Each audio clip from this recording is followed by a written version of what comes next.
9th ஒன்று, சரியான சொல்லை தேர்ந்தெடுத்து கோடிட்ட இடத்தை நிரப்ப வேண்டும். Choose the correct word and fill in the blanks. हाथी डैश जानवर है. छोटा बड़ा, बड़ा जानवर है. गाय डैश देती है. दूध चाय, दूध देती है. कौवा डैश है. कोरा, गोरा काला, काला है.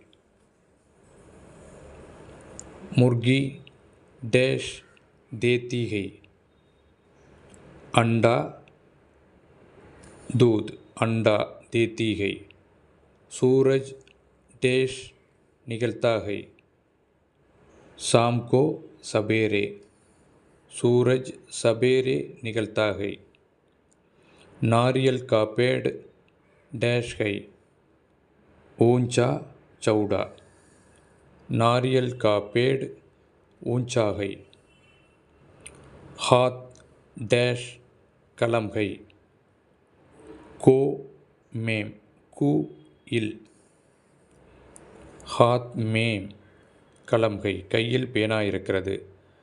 மேஜ் டேஷ் கிதாப் है. மேஜை டேஷ் புத்தகம் இருக்கிறது.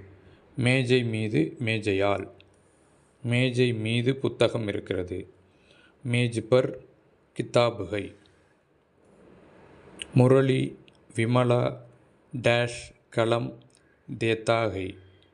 மேம் கோ, முரளி விமலாவுக்கு பேனா தருகிறான்.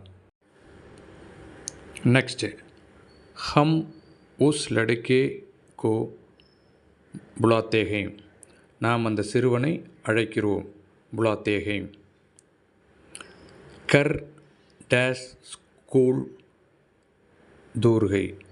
வீட்டிலிருந்து பள்ளிக்கூடம் தூரமானது.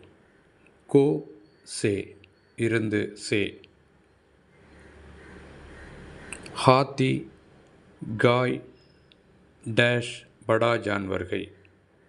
யானை பசுவை விட, पर से விட, से बड़ा जानवर है. सीता कुमार की बहन है.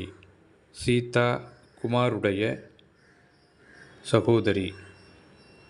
கி மே ஆப்ஷன். குமார் சீதா கா பாய் है. குமார் சீதாவுடைய பையன்.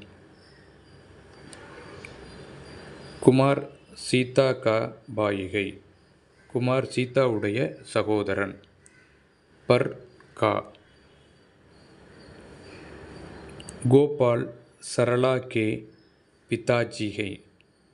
கோபால் சரளாவுடைய அப்பா ஆகும். கே சே.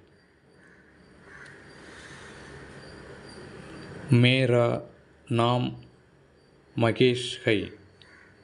என்னுடைய பெயர் மகேஷ் ஆகும். है ஹோம். तुम्हारा नाम क्या है. मैं स्कूल में पढ़ता हूँ. तुम गेंद खेलते हो. आप दफ्तर जाते हैं. இதெல்லாம் ஆப்ஷன் இருக்குது. ஹூம், ஹை, ஹை, ஹோ, ஹூம், ஹைம் அப்படி ஆப்ஷனை பார்த்து எழுதணும்.